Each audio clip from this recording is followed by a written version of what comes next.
Assalamualaikum warahmatullahi wabarakatuh. Welcome to my YouTube channel. Bagaimana kabar kalian semua? Semoga kita selalu berada dalam lindungan Allah Subhanahu wa taala.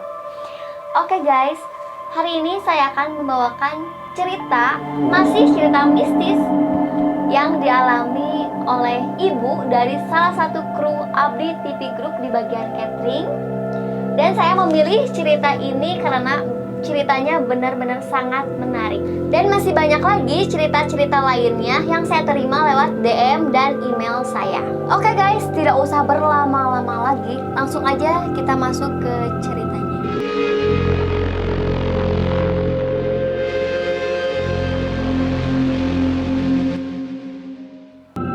Oke guys, sebut saja namanya Ibu Tuti.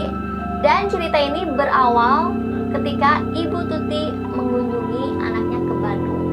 Jadi si Ibu Tuti ini rumahnya di daerah Leles Garut dan berkunjung rutin. Biasalah kalau orang tua sama anak berjauhan kan suka rutin itu datang mengunjungi anaknya sebulan sekali, 2 bulan sekali. Nah si Ibu Tuti ini mungkin udah jadwalnya untuk mengunjungi anaknya di Bandung. Hanya pergi sendiri karena suaminya sedang bekerja. Berhubung suaminya tidak bisa mengantar karena bekerja, Ibu Tuti pergi hanya seorang diri menggunakan elf jurusan Bandung Garut. Nah, Ibu Tuti turun di daerah Cileunyi karena memang rumah anaknya dari Bu Tuti ini di daerah Cileunyi, Bandung. Bu Tuti sampai ke rumah anaknya ini masih siang hari. Bu Tuti bertemu sama anaknya dan merasa bahagia, senang, have fun karena anak dan cucunya sehat. Dan Bu Tuti pun berencana untuk menginap di rumah anaknya tersebut. Oke lah, tak kerasa nih udah malam hari lagi.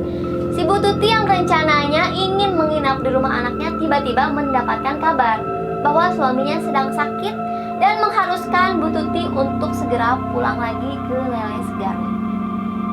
Waktu itu, Bu Tuti menerima kabar bahwa suaminya sakit itu sekitar pukul 11 malam. Dan Bu Tuti bergegas untuk pulang lagi ke Leles. Rencananya akan menggunakan elep lagi. Entah kenapa, kebetulan sekali waktu itu nggak ada elep yang lewat. Lama banget Bu Tuti udah nunggu di Cileunyi itu nggak ada elep yang lewat. Jadi sangat terpaksa Bu Tuti dianterin oleh anaknya itu menggunakan sepeda motor. Ketika mau sampai lebih panjang, Bu Tuti melihat di seberang ada elep jurusan Bandung Garut. Dan Bu Tuti langsung menyuruh anaknya untuk berputar balik menghampiri elep tersebut. Dan benar saja, itu adalah elep jurusan Bandung Garut. Gak lama dari itu, Bu Tuti langsung menghampiri supir elep tersebut dan bertanya apakah sedang narik penumpang atau sedang istirahat aja. Dan supirnya pun menjawab memang sedang mencari penumpang sebelum ia melanjutkan perjalanan ke Garut. Oh ya guys, bagi yang nggak tahu mobil elep, jadi mobil elep itu mobil semacam minibus atau mobil travel gitu yang panjang gitu. Oke, naiklah si Bu Tuti ke mobil elep tersebut. Di dalam mobilnya udah banyak penumpang ya, cuman beberapa kursi yang kosong. Ada yang lagi nyusuin anaknya, ada yang bawa oleh-oleh, ada yang lagi main HP, pokoknya mah lumayan rame. Duduklah si Bu Tuti di kursi penumpang. Dan setelah Bu Tuti naik, si supir pun langsung memulai perjalanannya menuju Garut.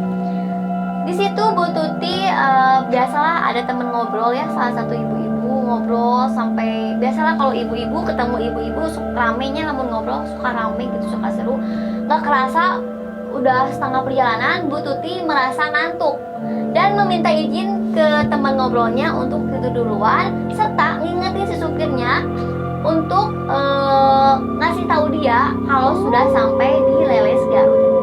Tidurlah dengan lelap. Dan Bu Tuti pun sebelum tidur melihat yang lain udah pada tidur juga. Jadi mungkin dia juga kebawa ngantuk gitu ya. Tidurlah Bu Tuti dengan lelap. Dan setelah tidur sekian lama, Bu Tuti dibangunkan oleh salah satu penumpang yang menemaninya ngobrol tadi. Bu Tuti berpikir bahwa penumpang tersebut membangunkan Bu Tuti bahwa Bu Tuti udah sampai ke kota Leles tujuannya. Namun setelah Bu Tuti sadar, Bu Tuti melihat semuanya pada turun, termasuk supirnya turun di daerah Tarogong, tepatnya di Rumah Sakit Dr. Slamet. Bu Tuti pun merasa kesal dan komplain kepada supirnya, kenapa nggak dibangunin dari tadi, ini udah kejauhan banget.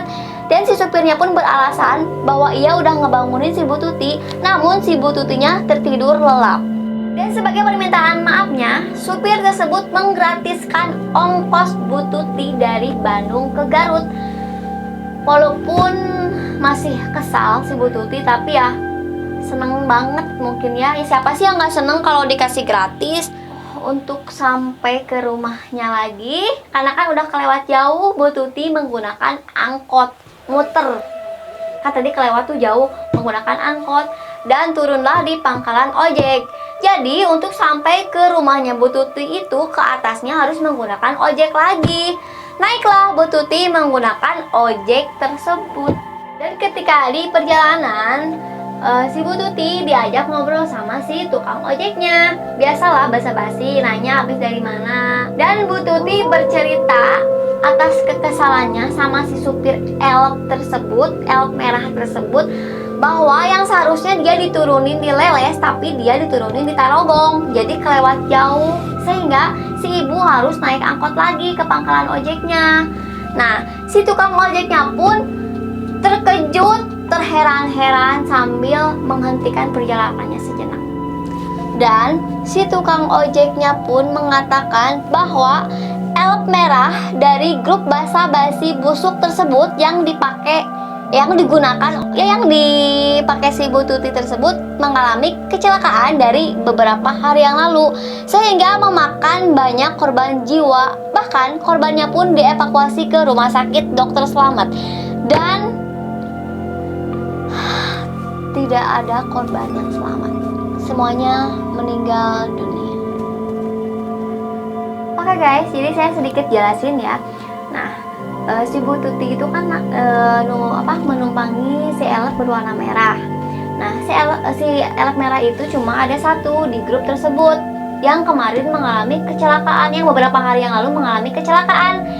Dan imbasnya kepada elf yang lain yang di grup tersebut tidak boleh beroperasi selama nggak tahu sampai kapan. Intinya mah terkena skorsing atas kelalaian.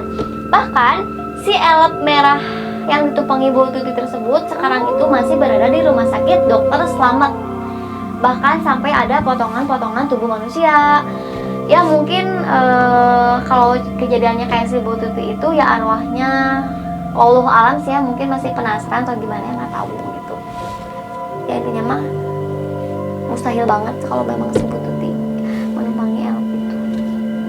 Mendengar cerita dari tukang ojek tersebut, Bu Tuti sempat merasa nggak percaya dan merasa kesal, sehingga menyuruh si tukang ojek untuk menghentikan pembicaraannya dan melanjutkan perjalanannya ke rumah Bu Tuti. Oke, singkat cerita, sampailah Bu Tuti di rumahnya.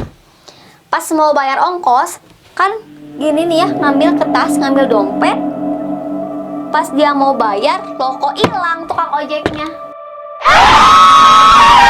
Aduh guys, iya mah geus goib deui wae. Udahlah ceritanya, Bu Tuti kan tukang ojeknya hilang nya, buru-buru yuh, lari, dah takut sampai sambil ngebuka pintu, ngejeblokeun panto dah sieun nya. Tidur, mandi, tidur, langsung buru-buru mikir perkataan si tukang ojek tadi. Dan keesokan harinya si Bu Tuti ingin memastikan apakah benar ada kecelakaan, apakah benar sih korban-korbannya dievakuasi ke rumah sakit Dokter Slamet. Bu Tuti pun berencana untuk ingin pergi ke rumah sakit tersebut untuk memastikan. Pergilah Bu Tuti ke rumah sakit Dokter Slamet, dan benar aja di situ sebelum masuk pun Bu Tuti ditanya apakah Bu Tuti mau menjenguk, mau melihat korban yang kecelakaan kemarin, apakah dari keluarga korban. Dan fix guys, itu memang elf yang kemarin ditumpangi si Bu Tuti. Oke guys, serem nggak? Serem banget sih kalau kata aku mah. Oh ya guys, saya minta pendapat dari kalian. Masuk akal nggak sih cerita dari si Bu Tuti ini? Karena memang ini berdasarkan kisah nyata. Emang benar-benar dialami sama si Bu Tuti. Bahkan saya sempet ngobrol juga sama anaknya si Bu Tuti gitu. Dan kalau kalian punya cerita serupa seperti yang dialami si Bu Tuti atau cerita menarik lainnya, boleh kirim ke DM Instagram saya cenok17 atau boleh kirim ke email saya erenopeni773@gmail.com. Cukup sekian cerita mistis dari saya. Semoga kalian terhibur. Jangan lupa like, comment, and subscribe. See you. Wassalamualaikum warahmatullahi wabarakatuh.